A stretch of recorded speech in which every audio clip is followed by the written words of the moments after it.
Hi, I'm Keir Menzies, just a guy with a face. I've undergone an unfortunate experience that's led to, among many other things, my face being made less square than it was pre-treatment, my neck not as long as it was pre-treatment. Don't worry, this was done a long time ago, back in the 1990s, and since then I've been able to get some recovery. Today I'd like to talk about the neck and really the face-neck relationship and how the face influences the neck. If you track a face back and down onto a neck, the neck will appear shorter than it would otherwise have been. For the purposes of this video, let's look at a healthy face-neck relationship. So the mechanics of the face-neck relationship stems from the projection of the midface. And when you have good projection, that allows the mandible to hinge forward and to sit up in a way that mine can't because my maxilla is in the way, but here, more. So there's more neck and comparatively less face vertically within that space. So for me, I have comparatively more face in that area, that vertical area, comparatively less horizontal face, but comparatively more vertical face, which is not what you want. You want comparatively more vertical neck. Now, one of the ways you can tell good neck to face vertical ratio is the distance from the Adam's apple to the bottom of the face. In a well-hinged forward jaw, the weighting of face is forward. And to counterbalance that, posture is back. So that adds to the sense that the neck is longer, but essentially more neck and less face vertically.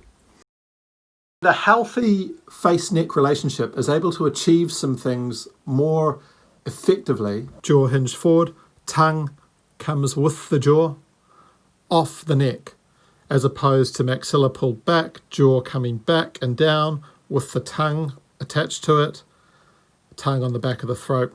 What do you think that means for eating? Now, as always, this stems from the projection of the midface, and a more projected maxilla means more ear to mouth distance, which means more chew space. So that adds to the effectiveness of the chewing and the effectiveness of the eating. But for the purposes of this video, I want to keep it focused on the neck. Breathing, very similar issue to eating. Tongue back on the back of the throat. Sort of self-explanatory. So eating and breathing are both made easier and more efficient when a face is off a neck. I don't need to go into all of the mewing reasons why face off neck means that you can mew more effectively, which in turn means that you're a better nose breather. So there's all sorts of other reasons specifically to do with the face that mean that a well-grown face can breathe easier. But I'm just talking at the moment about the neck, specifically the tongue relationship with the neck and the throat, and how that relates to breathing. Pack on muscle. Now, this applies if you were, say, an athlete who was in a sport that it was advantageous to have a big neck in, or a profession, or any reason you wanted a big neck. So you'd have to do some exercise and build the neck muscles up. If your face was off your neck, it would be much easier to achieve that because the muscles wouldn't be obstructed by a jaw sitting back on the neck. And I used to be a lot more retracted than I currently am, so it was even worse.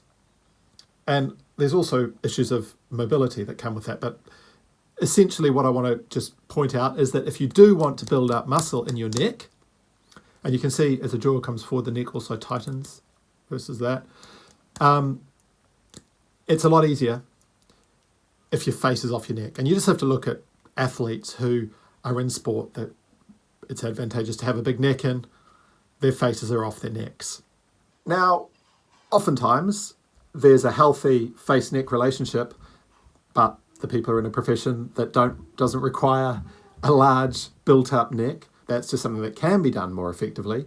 But if a neck is not built up, but there is still a good face-neck relationship, the neck will have advantages over a neck that has a jaw back on it. When a face is off a neck, the neck will appear longer than it would otherwise have been. And longer necks are perceived to be more attractive than shorter necks. So models have long necks, and not just because they tend to be tall. There are plenty of tall people that don't have long necks. The reason models have long necks is because they have forward projected and wide arched maxillas, which enables their jaws to hinge forward, which means that their jaws are parallel to the ground and up high, which means their necks are long. So the face affects the neck. And I've seen that correlation over and over and over. Square face, long neck.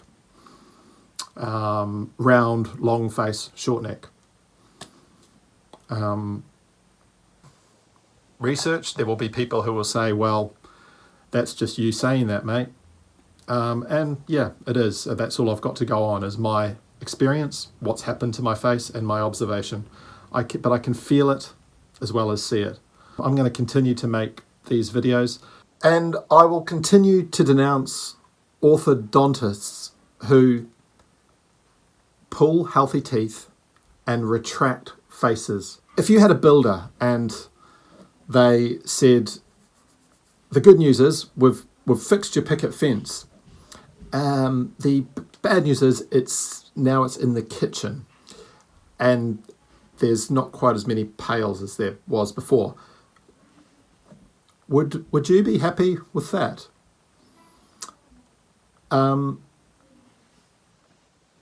There's enough information out there now, and there wasn't at the time that I had this done, but there is enough information out there now that this should not be done anymore. And if you're still doing it, you've got to understand that, and a lot of this goes to the people who kicked Mike Mew out of the association. In 20 years' time, facial growth is going to be understood widely, and it's going to be talked about. And judgments are going to be made about people who in 2020 were still pulling teeth, lengthening faces, shortening necks. It's not right. You've got to stop it. I forgot to say, if you like that video, please subscribe, and I'd love to hear your comments as well.